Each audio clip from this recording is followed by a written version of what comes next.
El hecho de usted, estoy preguntándote para aclarar, el hecho de, estamos hablando de un fideicomiso público, ¿eh? Sí. No estamos hablando de un fideicomiso ni siquiera mixto, estamos hablando de un fideicomiso público. Si yo como Estado en ese fideicomiso cedo la titularidad del terreno o de Punta Catalina a ese fideicomiso, no quiere decir de ninguna manera que estoy vendiendo ese bien público. Ahí hay un tema muy interesante de nomenclatura. No hay una venta, pues yo no estoy vendiendo Punta Catalina. Ahora, cualquier venta de un bien público tiene que pasar por el Congreso. Exactamente. Sin embargo, que ahí es que viene el problema de la nomenclatura, hay una transmisión del patrimonio. Si bien es cierto, yo no estoy vendiendo Punta Catalina, porque yo no te estoy diciendo, te vendo en 15 millones de dólares y tú me das 15 millones de dólares y yo te doy Punta Catalina, yo estoy aportando el bien, vamos a llamarle la planta, a ese fideicomiso y me estoy desprendiendo yo de ese bien, con un acuerdo que no es ni siquiera, diría yo, que parecido a la venta, pero hay una transmisión de la titularidad de ese inmueble. Ahora, espérate, Francisco, porque no es lo mismo que usted lo ceda a un fideicomiso privado o mixto. Bueno, tú y yo vamos a hacer un negocio y creamos un fideicomiso mixto y yo aporto Punta Catalina o esta tierra y lo va a manejar un fideicomiso mixto que debe ser un privado. Al final, quien está manejando ese fideicomiso de Punta Catalina o de las tierras de Pedernales y Barahona es un fideicomiso público, o sea, es el propio Estado, no está participando ni lo está administrando un privado.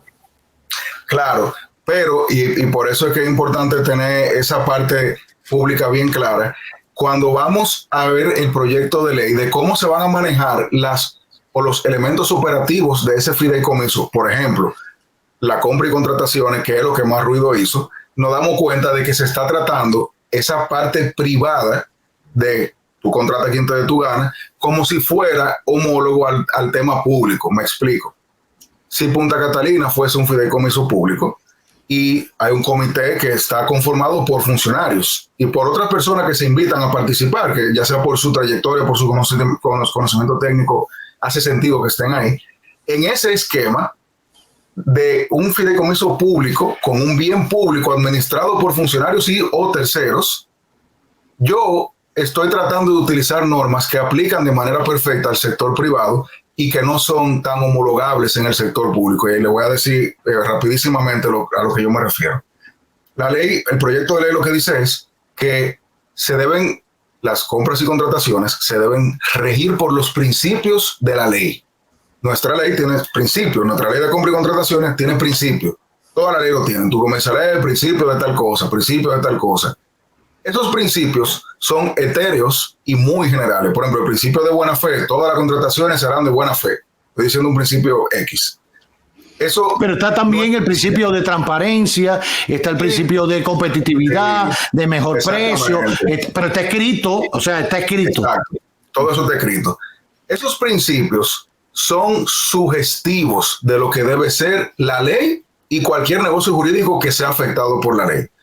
No es lo mismo yo decirle a usted cuando vaya a comprar, yo le doy dinero para que vaya a comprar un vehículo para mí y yo le digo, utiliza la prudencia. No es lo mismo yo decirle, utiliza la prudencia, a yo decirle, no te pases de $50,000, para poner un ejemplo. Entonces, en ese esquema, estamos ya ahora trayendo el ejemplo del fideicomiso.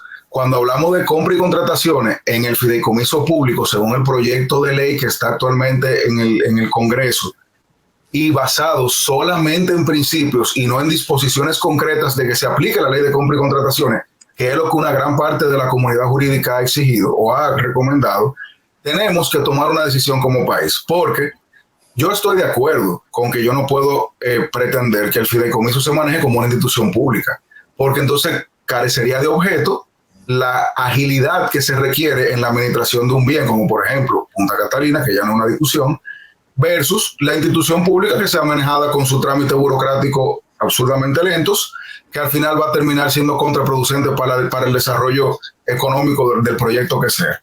Sin embargo, como ha sido un caso tan convulsionado en la sociedad dominicana de cómo yo voy a tratar el fideicomiso público o que tenga vestigios de público. Y la versión que se introdujo al Congreso dejaba de lado, lamentablemente, la sujeción total a la ley de compras y solamente decía a los principios básicos de la ley. Se entró a una discusión de fondo jurídica, no ni siquiera política, diría yo, de si se puede realmente disponer de bienes públicos y luego su administración ser cedida de forma privada. Si Punta Catalina es parte de una institución pública y mañana hay que comprar una tuerca, esa tuerca tiene un procedimiento de compra donde yo puedo, donde usted puede, donde cualquier persona puede ir a licitar y lo que se asegura es que Punta Catalina va a recibir la mejor tuerca al mejor precio. Si nosotros no tenemos eso y yo puedo con mi conocimiento técnico decir Roberto tiene la mejor tuerca y me la deja a precio porque somos amigos, aún sea la mejor tuerca al mejor precio, yo estoy afectando un bien público con preceptos de bienes privados, como por ejemplo la contratación directa. Si usted y yo hacemos un fideicomiso para desarrollar algo, usted y yo contratamos a quien nos dé la gana, pero en el sector público eso no es así. Donde yo creo que estuvo el choque que hubo en Twitter, en la prensa, en los noticieros durante varios días, en que no necesariamente las autoridades legislativas y las autoridades institucionales que están promoviendo el proyecto supieron capitalizar el disenso, como vamos a discutirlo, vamos a hablar, ¿qué tú crees? Preséntame tus propuestas para tomarlas en cuenta, y se politizó automáticamente. Ah, no, eso es la oposición, RD Vial, el de Pedernales, que no es el mismo de ahora, etc. Cuando se entró esa discusión, la sociedad dominicana estaba viendo un debate político en algo que no es político, que es técnico. El debate del fideicomiso público, privado o mixto es un debate técnico, jurídico, social, afectado por la política. Y nosotros entendemos como ciudadanos que todo es política porque está en el Congreso, que son representantes de sus partidos y de la sociedad. Entonces, cuando tenemos esa discusión, tenemos que concluir lamentablemente de que al vapor no se puede aprobar. ¿Por qué? Porque hay muchas disposiciones del proyecto de ley que pudieran ser eventualmente inconstitucionales.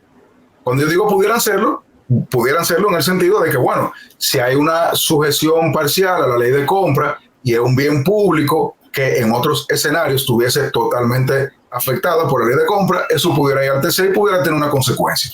Sin embargo, en el caso que estamos hablando ya concretamente para cerrar esa línea de ideas, el problema está en que si no tenemos la discusión jurídico-técnico separado de lo político y obviamente con todo el mundo discutiendo y aportando como siempre se hace en este tipo de foros, nosotros nunca vamos a poder llegar a una conclusión que sea técnicamente competente para evitar lo que lamentablemente hemos visto durante muchos años, que es embates de inconstitucionalidad.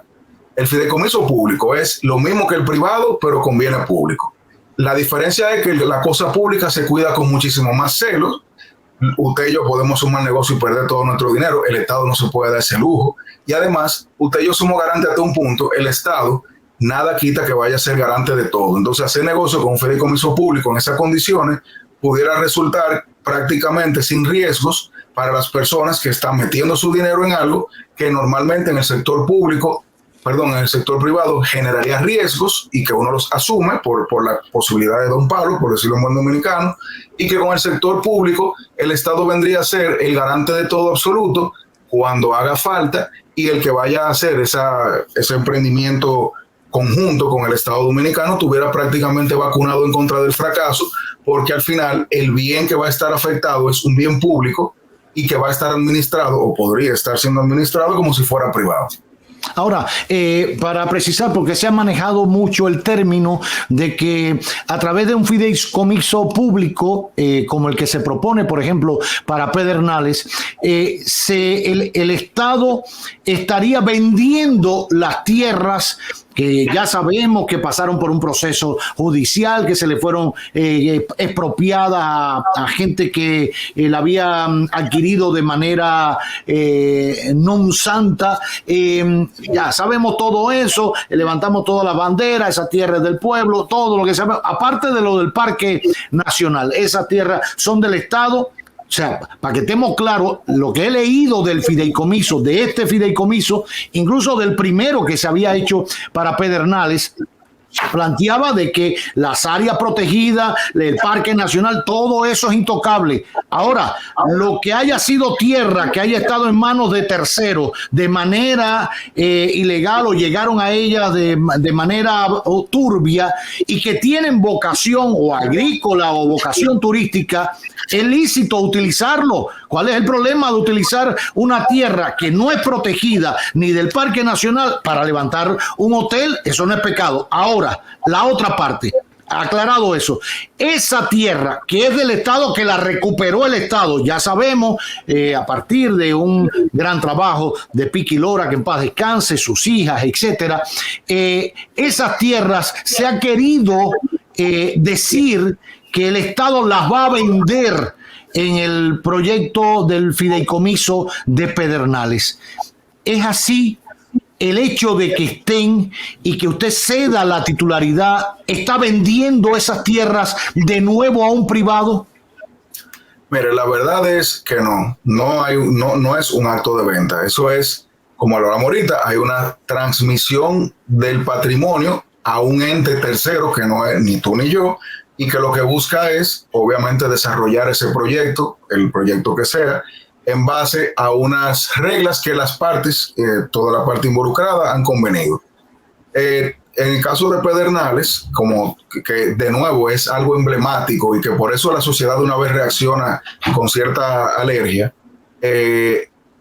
yo pienso, ya estoy saliendo ahí de lo jurídico, de que eso es una zona, o no una zona, una región del país que durante mucho tiempo ha sido olvidada en el aspecto del crecimiento económico y de inversión, porque hay muchos temas complicados, no solamente políticos, sino también de titulación incluso, que han sido históricos. Desde que yo estaba en la universidad son cosas que uno escucha y siempre he escuchado que han sido complicados. Sin embargo, para el caso concreto del fideicomiso de Pedernales, que vuelvo y digo, aparentemente, porque leí los documentos, no es el mismo del 2015, o sea, de lo que se hablaba en el 2015 o 2016, lo que se está buscando es lo que se busca con cualquier fideicomiso. Mira, yo tengo unas tierras que están ávidas, que pueden ser desarrolladas, no hay ningún impedimento jurídico, legal o ambiental. Sí hay normas especiales del desarrollo, no es lo mismo yo desarrollar algo aquí en la capital que allá en Pedernales o en Samaná o donde sea, y que hay que respetarla. En ese escenario, sencillamente verificar que todos los elementos formales se confirmen, no hay una venta del patrimonio, hay una cesión del patrimonio a un tercero, que luego de que sea desarrollado, en teoría, ya sea de la manera que sea, va a retornar o en valor o en especie al patrimonio original, y al final lo que vamos a tener es un desarrollo cuantificable en el tiempo y en una figura que, vuelvo y digo, el fideicomiso es genial para desarrollar, pero que debe ser evaluado desde el punto de vista de lo público y de la cosa pública y la disposición de la cosa pública. Pero no es una venta, nunca ha sido equiparado a una venta, aunque al final es una traslación de la propiedad.